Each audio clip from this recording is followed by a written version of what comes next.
नमस्कार दोस्तों, आप सभी का हमारे YouTube channel SSC coaching centre में स्वागत है। तो चलिए स्टार्ट करते हैं। पहला सवाल है, किसी राशि पर 4 वर्षों का साधारण ब्याज उस राशि का 1/5 है, वार्षिक ब्याज की दर क्या है। बहुत अच्छा सवाल। देखिएगा, कोई भी जो राशि जो होती है ना, वो अपने आप में 100 मानी जाती है। जब राशि हमें नहीं पता, हम उसे 100 मानते हैं। और राशि का क्या बोला है उसने, राशि का मतलब गुना होता है। और कितना, 1/5 बोला गया है, 1/5। अब इसको हम जब सरल करेंगे तो 5 से 100 को कटाएंगे 20 बार में, और 20 का गुना 1 से करेंगे तो ये 20% ही रहेगा। ठीक है, अब देखिएगा, ये 20% वैल्यू निकल के आई है। और ये जो 20% की वैल्यू कब की निकल के आई है, 4 वर्ष की। यानी कि 4 वर्ष में जो रेट है वो 20% का है, तो 1 वर्ष में जो रेट होगा वो 5% का होगा। ठीक है, तो हमें जो दर बतानी है ना, वो 1 वर्ष की बतानी है। आपका 20% आया था, आपने सोचा 20% तो किसी भी ऑप्शन में नहीं है, लेकिन ये 4 वर्ष का रेट था। हमें 1 वर्ष का बताना है, जो कि 5% है।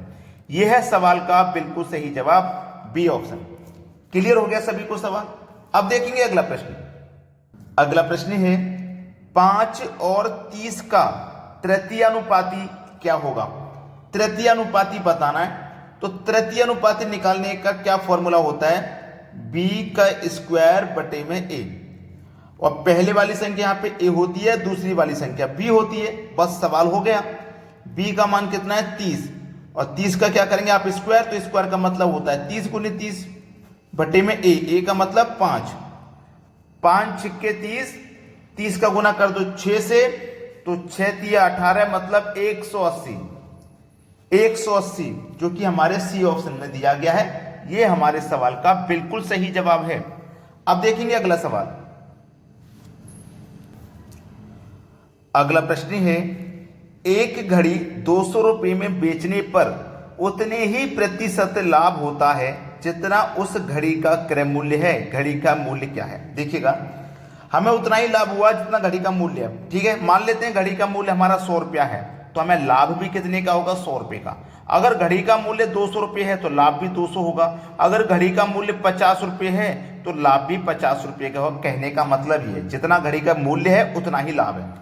ठीक है, हमने 200 रुपये में घड़ी बेची है, 200 रुपये में बेचने पर हुआ ना लाभ। 200 रुपये में हमने जब घड़ी को बेचा, जब 200 रुपये में घड़ी को बेचा हमने, तो हमारी इस घड़ी का मूल्य 100 रुपया होगा। और 100 रुपया हमने इसको फायदे पे बेचा है, तभी तो हमने इसको 200 रुपये में बेचा है। तो हमारा घड़ी का मूल्य 100 रुपये था, और देखो 100 का ही हमको फायदा हुआ, तभी तो हमने 200 का बेचा। बात समझ में आ रही है। तो हमें पूछ रहा घड़ी का मूल्य क्या, भैया घड़ी का मूल्य 100 रुपये है। ठीक है, डी ऑप्शन बिल्कुल सही जवाब। अब देखते हैं अगला प्रश्न। अगला प्रश्न है, 2 अंकों वाली संख्या के अंकों का योग 8 तथा उनका गुणा 12 है, तो 2 अंकों वाली संख्या में कितना अंतर होगा। बहुत अच्छा सवाल है। 2 अंकों वाली संख्या यानी कि कोई एक संख्या a है, कोई दूसरी संख्या b है, इनके अंकों का योग 8 है।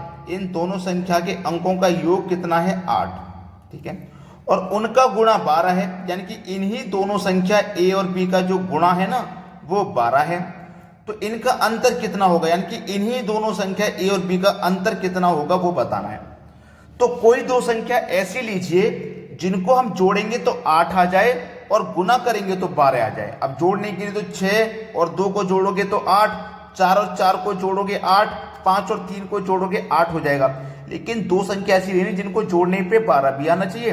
तो 6 दूने का 12 होता है, और 6 और 2 को जोड़ोगे तो 8। अगर आप 6 का गुना 2 से करोगे तो आपको देखो 12 मिलेगा, और वही 6 और 2 को आप जोड़ोगे तो आपको देखो 8 मिल जाएगा। तो कंडीशन सेटिस्फाई हो गई। हमें a का मान पता चल गया 6 है, b का मान पता चल गया 2 है। a का मान 6 है, b का मान 2 है। अंतर कर लो, 6 में से 2 जाएगा 4। सवाल खत्म हो गया।